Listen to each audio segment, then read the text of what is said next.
That's more like it.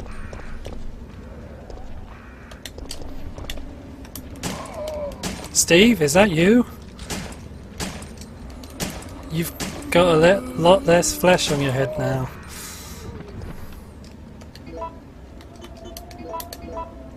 That was some pretty lousy playing for me, to be honest.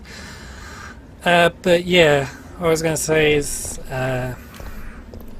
like, the game felt way too lightweight. It felt like you were just running through the stages, sort of thing. It was like Sonic CD or something, you know, or any Sonic game really. And you're just rushing through stages rather than like exploring and stuff. So that's, I think, what defines the Resident Evil games.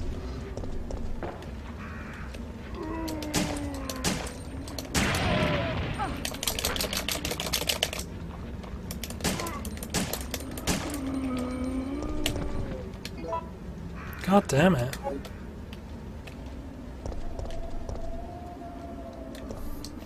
Hopefully 7 has a lot more continuity and sense. I mean, 6 have good ideas though, that's worth saying.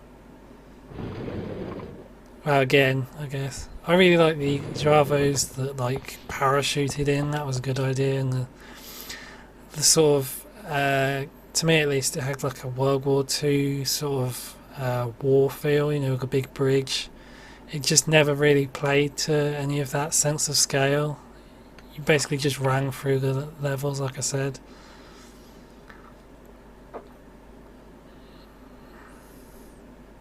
That just explains how the tram system works, with some fluff.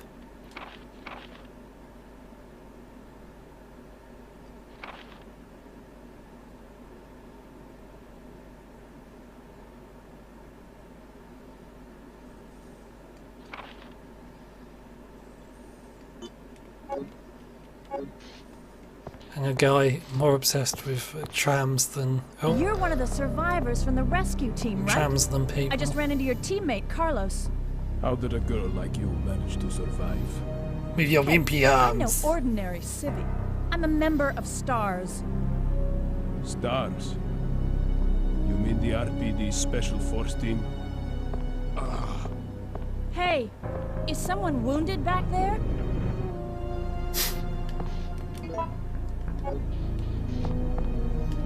Oh god. That's a lot of blood. This looks bad. They're coming. Get ready. Fire. Fire. Stay together. Calm down. You're safe now. Everything is gonna be okay. I'll talk about 6 a bit more after we go through this cutscene and a bit. So Jill, did you decide to help us out? It looks like we're the only ones who survived. We should work together. No, we can't trust her. Why? But Sergeant, we need her help. Our unit's down to you, me, and Lieutenant Mikhail. That's it.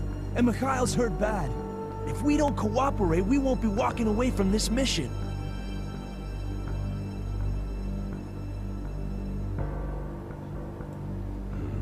Fine. Then let's go over our plan. We're moving to the clock tower area, which is the designated landing zone for the extraction chopper.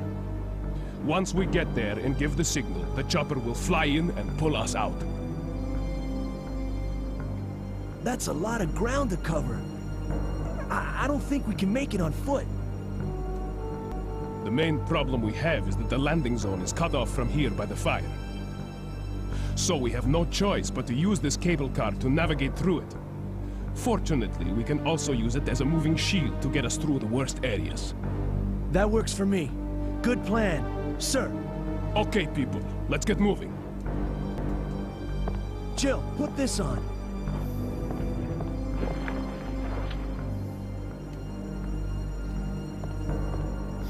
You won't see it with this costume, but you just put like a bandolier on it, or something that adds extra items, like, oh, 10 slots now, if you see. I love how, like, at least in a well-maintained control room. At least in 3, it makes it seem as though there are only about 30 of them. The UBSC deployed in Raccoon, in like a city of 100,000 people. Though in Outbreak it makes it, I think in Outbreak in later games, they make it seem as though there are a lot more of them. You know, they deployed, I don't know army unit sizes, but you know, like brigades or whatever. Hundreds of men anyway. But yeah, I was just gonna say about 6, like it's like the mechanics and the direction that are terrible.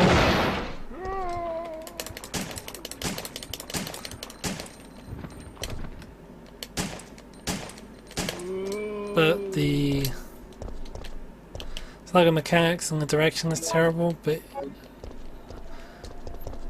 like, okay.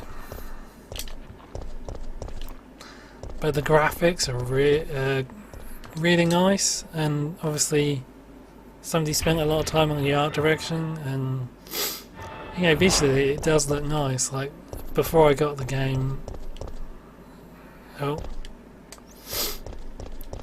like just seeing the trailer, oh god.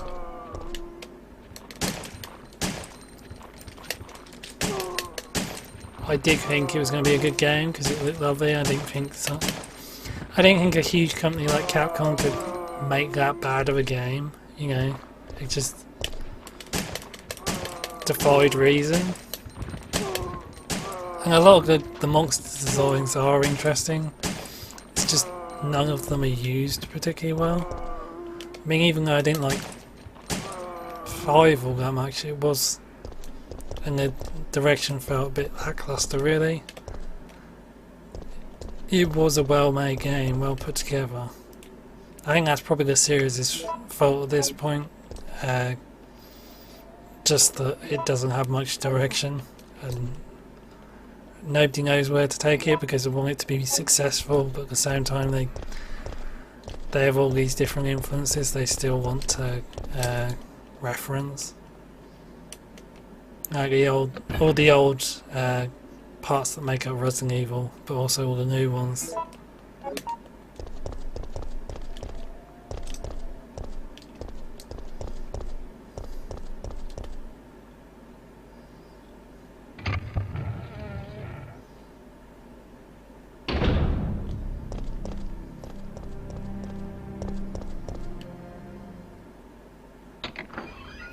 I love how that's backwards. Although, I guess it should be backwards because it looks as though it's on this side. Although wait, I think it says the arcade shop or something, which I think is this area, so maybe I was right the first time. I'll just check the map. Oh, it doesn't say a name. Oh look, a Catholic student centre.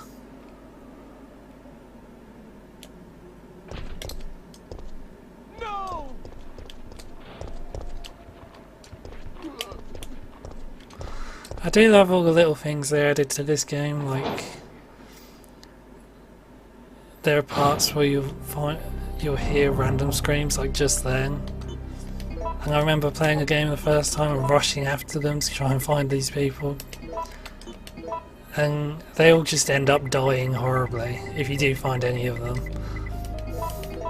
I love those little touches like that.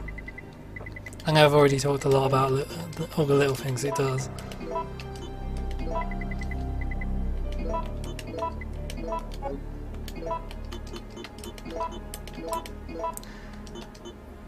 Okay, so next we'll need 3 items. I think it's 3.